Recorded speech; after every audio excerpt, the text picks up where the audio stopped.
शुरू करते हैं।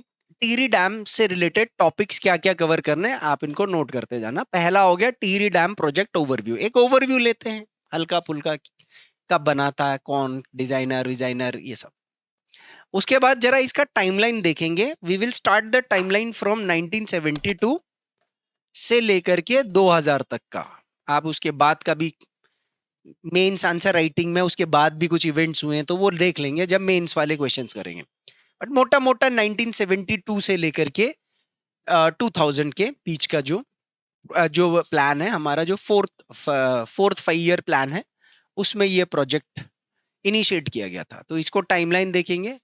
Third, two phase project development. ये जो टिहरी डैम का प्रोजेक्ट है ये 2 फेजेस में डेवलप हुआ है। तो वो 2 फेजेस में कैसे डेवलप हुआ है और क्या इनके बीच में रिलेशनशिप है। इसके बाद आएगा स्ट्रक्चरल डिटेल। ऑब्वियसली जो टिहरी डैम का स्ट्रक्चर है उसमें एक तो रिजर्वायर होगा और दूसरा होगा जो हमारे टनल्स है। जो मेन है, जो डैम की 2 ही चीजें होती हैं, एक रिजर्वायर जहां पर पानी स्टोर होगा और दूसरा हो गया टनल्स। उन टनल्स के अंदर सारा इलेक्ट्रिसिटी प्रोडक्शन से लेकर के स्टोरेज से लेकर के सारे के सारे काम वहीं पर हो रहे होंगे मेजर में ना। तो टिहरी डैम के बेनिफिट्स क्या है वो मैंने फिल्टर कर रखे हैं कि इससे फायदा क्या, कितना बिजली पैदा हो रहा है, कितना रोजगार पैदा हो रहा है, कितना हमें मिल रहा है, कितना किसी और को जा रहा है, वो सारे बेनिफिट्स हम टिहरी प्रोजेक्ट के पढ़ेंगे। ऑब्वियसली ये प्रोजेक्ट जो है वो कई लोगों के आंसुओं पर बना हुआ है, जिन आंसुओं की कोई कीमत नहीं है चाहे कितना भी दिया गया क्यों ना हो।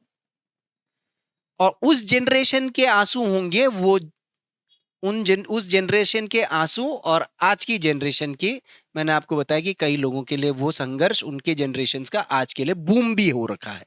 जो रिहैबिलिटेटेड लोग हैं शहरों में आज वो बूम में भी हैं, लेकिन वो पीढ़ी तो दुख में ही मर गई है। तो डिस्प्लेसमेंट और रिहैबिलिटेशन के लिए क्या किया गया टिहरी डैम को लेकर। Resistance to the project.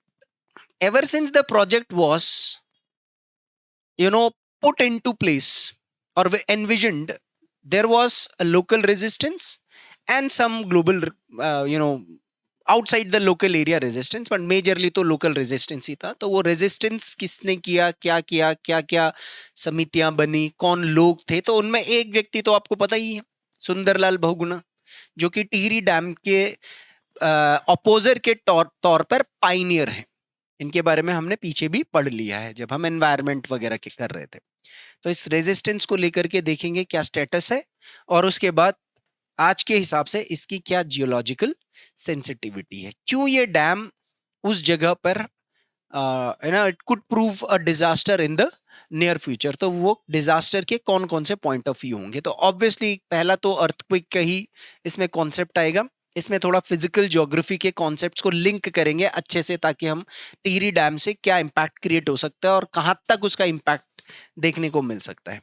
This is the dam, how it was started building in July 2005। तो जुलाई 2005 में इसका ये देखो, ये 800 मीटर स्पैन पानी यहां तक था। देखो अप्रैल 2008 तक आते आते पानी थोड़ा और ऊपर आ गया। मई 2010 में ऑलमोस्ट सारा सबमर्ज हो गया है। दिस इज नवंबर 2012। यानी इसको भरने में भी ये ऐसे नहीं कि 1 साल में भर गया है। ठीक है, 1 साल भरने को तो 1 साल में भी भर सकते थे, लेकिन फिर नीचे सूखा कर देते क्या, सूखा नहीं कर सकते थे ना। तो ये इतना भरने में इसको टाइम लगा है। टिहरी डैम का काम शुरू हुआ था 1978 में। कब काम शुरू हुआ था? कंस्ट्रक्शन का काम मतलब ना। और कंस्ट्रक्शन मैंने आपको कल भी बताया था बहुत लेथार्जिक स्पीड पे चल रहा था।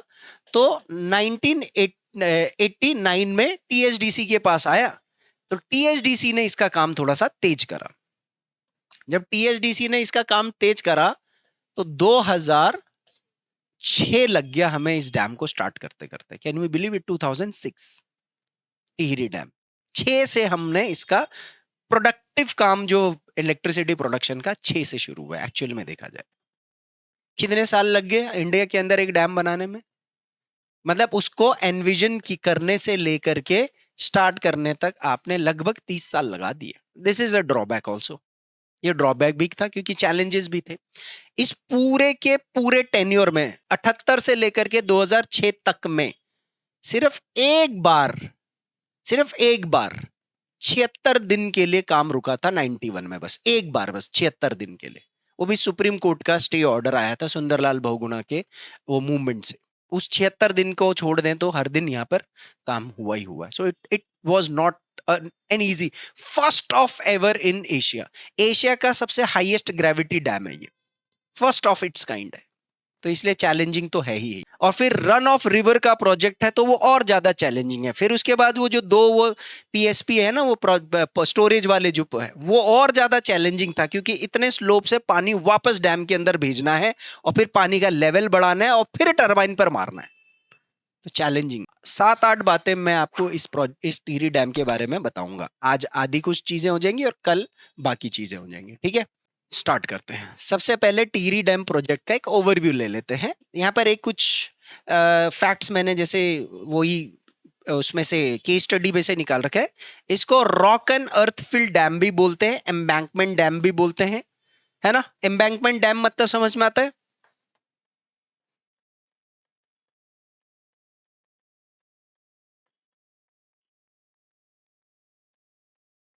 देखो इसको क्या क्या बोलते हैं।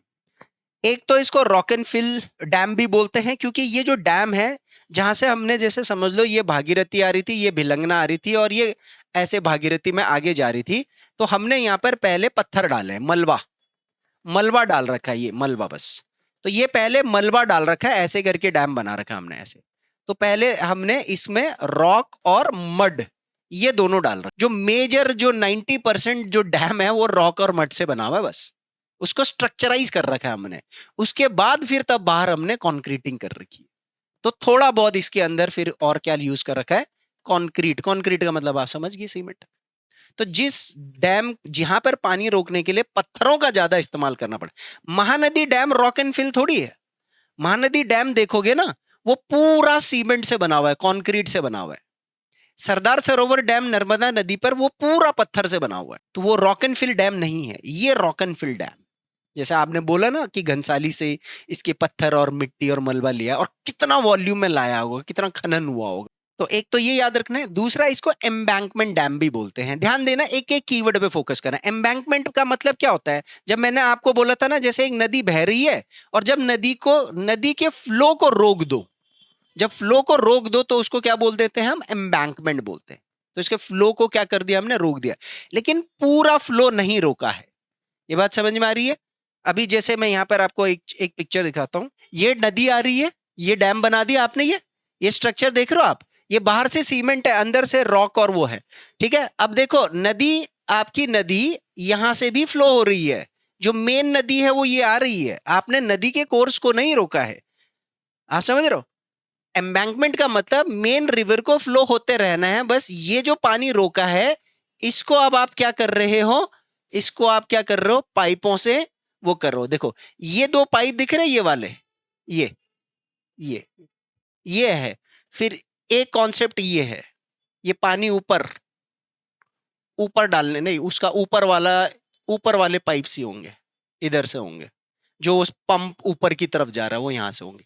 यहां से वापस पानी जा रहा है इसके अंदर, फिर वापस इसके अंदर ऐसे नीचे आ रहा है। तो मेन नदी जा रही है, हमने सब कुछ बंद नहीं कर रहा है हम नदी का। मेन नदी आपकी नॉर्मल हर दिन आपका पानी ऐसे जा रहा है, और जितना पानी आपको हाइड्रो पावर के लिए चाहिए वो यहां से उसके लिए अलग से टनल बना रखे हैं। फिर उन टनलों के अंदर क्या लगा रखे होंगे?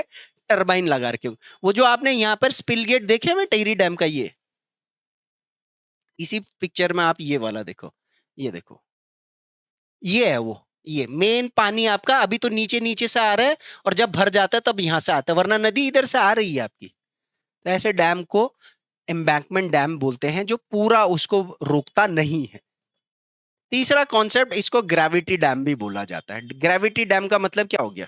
जहां पर जिस डैम में पानी ऊपर से नीचे की तरफ छोड़ा जाएगा उसको ग्रेविटी डैम बोलते हैं, ठीक है। तो ये ग्रेविटी हाई, इंडिया का सबसे टॉलेस्ट ग्रेविटी डैम जब शब्द बोलेगा तो आपको पता होना चाहिए ना ग्रेविटी डैम क्या होता है।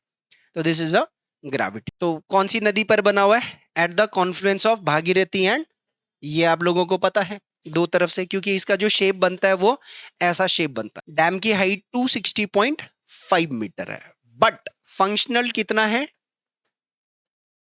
अप्रोक्सीमेटली 232 मीटर, अप्रोक्सीमेटली 232 मीटर अभी है। और उसके पीछे रीजन है क्या है, वो सी लेवल है। इसकी रैंकिंग वर्ल्ड के हिसाब से देखे तो ये वर्ल्ड का 11th हाईएस्ट डैम है और इंडिया का सबसे हाईएस्ट डैम यही है, सबसे ज्यादा हाइट वाला डैम। अब सबसे ज्यादा हाईएस्ट डैम का मतलब क्या है, इसका मतलब क्या है, सबसे ज्यादा सी लेवल पर है या फिर सी लेवल से ऊपर, सबसे ऊपर? तो इससे ऊपर डैम नहीं होंगे क्या सी लेवल से? जो बेस से 260 मीटर जो बना हुआ है ना इसका, रॉक फिल से लेकर के ये वाला, ये हाइट है इसकी 260, ये है हाईएस्टनेस। ये बात समझ रहे हो? ये जो पिक्चर में मैं ये दिखा रहा हूं ना, यहां से लेकर के बेस, बेस से यहां तक ये कितना मीटर है, 260.5। इसके पॉइंट ऑफ व्यू से ये हाईएस्ट है। बात समझ में आ रही है? ये ऐसे मत लेना कि ये सी लेवल से सबसे ऊपर वाला हाईएस्ट वाला। The dam was designed by professor James brown. James brown, भाई साहब क्या डिजाइन मार रखा उसने। Material used in the dam construction mud and stone and a little bit of concrete, but otherwise अगर आपसे सिंगल पूछेगा तो मड एंड स्टोन का मटेरियल है। जब इंडियन ज्योग्राफी पढ़ाई थी मैंने पहले, जिनको पढ़ा दी है, तो वहां पर भी मैंने टाइप्स ऑफ डैम्स में बताया था कितने टाइप के डैम्स होते हैं। और इस प्रोजेक्ट को राष्ट्र का गांव, डैम ऑफ द नेशन, ऐसे टाइटल्स भी दिए गए हैं। ठीक है, डैम ऑफ द नेशन किसे बोलते हैं? टिहरी डैम। पहचान है ये हमारी, क्योंकि against all the odds we build this dam and we made it functional. Functional भी बना रखा हमने इस dam. Village of the nation due to its vastness. 89 plus 39 total कितने हो गए हैं? 128। 128 गांव हमने इधर उधर कर दिए थे इसमें। 89 पार्शियल और 39 तो पूरे ही हटा दी। लगभग 120 तो हम बोल रहे हैं ना, ऑन जगह पर तो 150 से क्या 200 से ज्यादा गांव इससे अफेक्ट हुए। इतने गांव हमने टिहरी डैम के लिए। और टिहरी जहां पर ये डैम बना हुआ है, ये कोई बहुत पुराना एरिया नहीं था, ये एरिया ही बहुत नया था। 1812 या 14 में कब टिहरी 14 में टिहरी नगर बना था। 18 कीर्ति नगर श्रीनगर से शाह जो रूलर्स हैं वो 1814 में तो टिहरी लेकर के आए थे। तो नया शहर था टिहरी। तो पहला आदमी जिसने टिहरी डैम का विरोध किया तो कौन था? रानी, टिहरी की रानी। ठीक है, फैक्ट्स हैं, याद करने पड़ेंगे ये वाले। तो अभी कुछ ऐसा टेक्निकल आया नहीं। 11वां सबसे ऊंचा डैम, इंडिया का सबसे ऊंचा डैम 260.5 मीटर, कहीं कहीं पर 261 दे देगा, कोई बुरी बात नहीं है, अप्रोक्सीमेशन पर आप खेल सकते हो। प्रोफेसर जेम्स ब्राउन ने ये ग्रे कलर का डैम बना दिया, उनका नाम ब्राउन था, इनका नाम ये ग्रे है। ठीक है, भागीरथी और भिलंगना के कॉन्फ्लुएंस पर रिवर है, मेन तो भागीरथी है। जिस जगह पे बनी वहां पुरानी ओल्ड टिहरी है, उसको गणेश प्रयाग बोला करते थे। ठीक है, ये कुछ और फैक्ट्स हैं। आज जो रिजर्वायर बन गया उसके नाम क्या है, ये सब क्या है आगे देख लेंगे। यहाँ पर हाइट 260.5 है, इसका बेस 1 किलोमीटर चौड़ा है बेस। ठीक है, उसके बाद विड्थ एट टॉप, ऊपर से ऐसे जब देखते हो ना आप, जहां से वो रोड जाती है तो ऐसे लाइन से दिखती है ना, तो उसकी चौड़ाई सिर्फ 25.5 मीटर है, अप्रोक्सीमेटली 25 इंटू 250, तो 60-65 फुट के आसपास चौड़ाई होगी। और लेंथ 575 मीटर। इसके अंदर जो 4 टनल्स बने हुए हैं, 2 टनल्स हाइड्रो पावर के लिए बना रखे हैं और 2 टनल जो पुश बैक पानी वापस जाकर के फिर छोड़ता है। तो तब 1000 मेगावाट वो वाला और 1000 मेगावाट। तो वो टनल्स की लेंथ उसकी 600 मीटर से लेकर के 3 किलोमीटर के बीच में है। जो बड़े वाले जो टनल्स हैं वो 2 किलोमीटर ऐसे, मतलब 2000 समथिंग, 2000 एग्जैक्टनेस की जरूरत नहीं है।